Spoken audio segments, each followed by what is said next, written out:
అధికారమే పరమావధి, అధికారం లేకుంటే బ్రతకలేమనే విధంగా కులాల మధ్య మతాల మధ్య చిచ్చు పెట్టి వారి స్వలాభం కోసం దేశాన్ని విచ్ఛిన్నం చేస్తూ ఉన్నారు.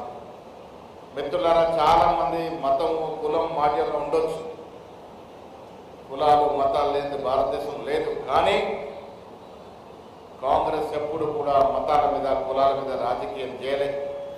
ఇలా ప్రధానమంత్రి గారు 2 మార్లు గెలిచి కూడా 10 ఏళ్లలో దేశానికి ఏం చేశారో చెప్పలేని స్థితిలో ఉన్నాడు. అందుకే మళ్ళీ మతం పేరిట హిందూ ముస్లింల జగడ పేరిట ఓట్లు అడిగినాడు. 3వసారి కూడా 400 సీట్లు వస్తాయని బ్రహ్మ పలికిండు.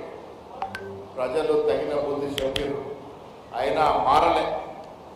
యావత్ ఈ రాజ్యాంగాన్ని రచించిన మనందరి పూజ్యుడు అంబేద్కర్ గురించి సాక్షాత్తు పార్లమెంట్లో ఆయన ఎంత నీచంగా మాట్లాడినాడో మనందరికీ తెలుసు.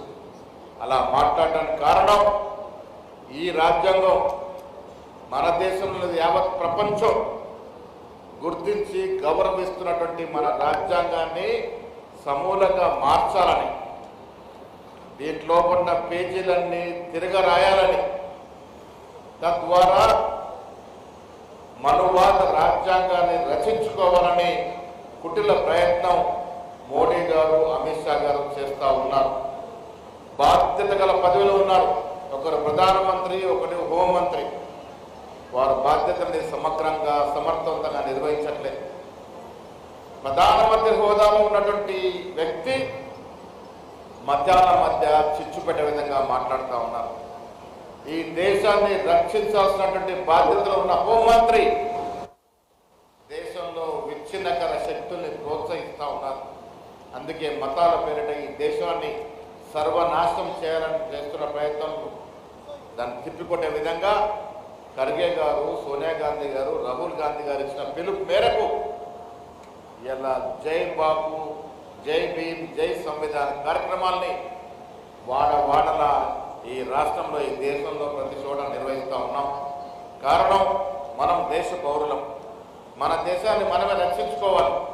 మనం సురక్షితంగా ఉండాలంటే ఈ రాజ్యాంగం సురక్షితంగా ఉండాలి, ఈ రాజ్యాంగం భద్రంగా ఉండాలి. దాంట్లో భాగంగానే ఇవాళ జై బాబు, జై భీమ్, జై సంవిధాన్ కార్యక్రమాల్ని మనం నిర్వహిస్తూ ఉన్నాం. ఇలా షాద్నగర్ అంటే మాకు ఒక భరోసా, శంకరయ్య అంటే మాకు ఒక భరోసా. అందుకే ఆయన అడగగానే నేను ఈ కార్యక్రమాన్ని ఒప్పుకున్నాను. మీనాక్షి నటరాజన్ కూడా ఈ కార్యక్రమానికి వస్తానన్నారు. అనుకోకుండా ఢిల్లీ పోవాల్సి వచ్చి రాలేకపోయినారు. శంకరయ్య గారు ఒక కార్యక్రమం చేపడితే క్రమశిక్షణ, ఇలాంటి క్రమశిక్షణ చాలా తక్కువ చోట ఉంటుంది. క్రమశిక్షణతో ముందుకు తెలిసే బాధ్యత తీసుకున్న వ్యక్తిగా ఇలా మీ ముందున్నాడు. మీ వాడిగా, మా వాడిగా మన ముందు మధ్య ఉన్నాడు. మిత్రులారా, రాహుల్ గాంధీ గారు భారత్ జోడో యాత్ర ఈ ప్రాంతం నుంచి పోయింది. మనందరూ కూడా వారితో కాలు కడిపి చేతి కలిపి నడిపే అవకాశం దొరికింది. ఆ భారత్ జోడో రాహుల్ గాంధీ చేసిన తీరు ఊరికే పాదయాత్ర కాదు. రాహుల్ గాంధీ గారు ఆ భారత్ జోడో యాత్రలో దేశాన్ని, భారతదేశాన్ని భౌగోళికంగా, సామాజికంగా, రాజకీయంగా చదవగలిగినాడు. సమస్యల్ని అర్థం చేసుకోగలిగినాడు.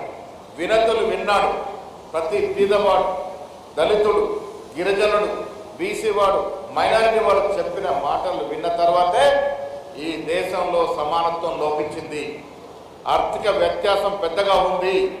ఈ దేశ సంపద 3% ధనికుల చేతుల్లో 40% సంపద ఉంది. అదానీ, అంబానీ లాంటి 3% ధనికుల చేతుల్లో యావత్ దేశం 40% సంపద ఉంది. కింద ఉన్న మనం బడుగులో 50% చేతుల్లో కేవలం 3% సంపద మాత్రమే ఉంది. అంటే ఎంత వ్యత్యాసం ఉందో మనం ఒకసారి అర్థం చేసుకోవాలి.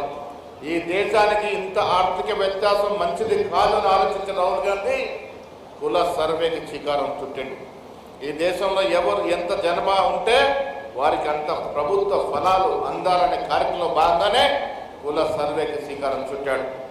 మన ముఖ్యమంత్రి రేవంత్ రెడ్డి గారు ఒక రెడ్డి అయి ఉండి కూడా రాహుల్ గాంధీ గారి ఆశయాన్ని పరిపూర్ణంగా ముందుకు తీసుకెళ్తూ కుల సర్వే చేసి ఈ రాష్ట్రంలో ఎవరు ఎంత జనాభా ఉన్నారో తేల్చి చెప్పినాడు. అదే కాకుండా 42% రిజర్వేషన్ ఇస్తూ 2 బిల్లు ప్రవేశపెట్టగలిగినారు. ఒకటి స్థానిక సంస్థలు 42% బీసీలకి, అదేవిధంగా విద్యా ఉపాధిలో కూడా 42% ఇస్తూ 2 బిల్లులు అసెంబ్లీలో శంకరయ్య సాక్షిగా మనం సహకారం చేసుకోవడం జరిగింది. రాహుల్ గాంధీ కోరిక నేను మంత్రివర్గంలో చూశాను. 2 దళితులకి, ఒక బీసీకి, ఒక లంబాడికి పదవులు ఇచ్చినాం. ఇలా బీసీసీ కార్యవర్గం చూసినారు. దాదాపు 70% వరకు ఎస్సీ, ఎస్టీ, బీసీ మైనార్టీలకి రాహుల్ గాంధీ సూచనల మేరకు, ఖర్గే గారి సూచనల మేరకు పదవులు కట్టబెట్టినాం. సమర్థవంతులకు పదవులు కట్టబెట్టినాం. మహిళా నాయకులకు పదవులు కట్టబెట్టినాం. కాంగ్రెస్ పార్టీ విధానం అది. కాంగ్రెస్ పార్టీ అంటే అందరి పార్టీ, ఎస్సీ, ఎస్టీ, బీసీ, మైనార్టీల పార్టీ, అన్ని ప్రాంతాల పార్టీ, అందరి యొక్క పార్టీ. కాబట్టే ఈ సందేశాన్ని ముందుకు తీసుకెళ్తా ఉన్నాం. మిత్రులారా, కాంగ్రెస్ ప్రభుత్వాలు మీ అందరి ఆశీర్వాదం వల్ల, మీ కష్టం వల్ల 2003లో అధికారంలోకి వచ్చాం. మీరు కష్టపడిందే కాంగ్రెస్ పార్టీ అధికారంలోకి రాలే. మీరు కష్టపడడం వల్లే కాంగ్రెస్ పార్టీ అధికారంలోకి వచ్చింది. కానీ మీకు రావాల్సిన పదవులు ఇంకా రావాల్సి ఉంది, కొద్దిగా ఆలస్యమైతే ఉంది. తప్పకుండా అందరికీ అవకాశాలు ఇచ్చే ప్రయత్నం చేస్తామనే మాట కూడా మనం చేస్తా ఉన్నాం. కాంగ్రెస్ పార్టీ ఇచ్చిన మాట కట్టుబడి కేసీఆర్ గారు 7.5 లక్షల కోట్ల అప్పులో మనల్ని ముంచి పలాయనం చిత్తగించి ఫామ్ హౌస్లో పడుకుంటే ఆర్థిక వ్యవస్థని గాడిన పెడుతూ ఒక్కొక్కటి సరిదిద్దుతూ ఇలా ఇచ్చిన ప్రతి అంశం, ప్రతి వాగ్దానాన్ని పూరించుకుంటా ముందుకు పోతా ఉన్నాం.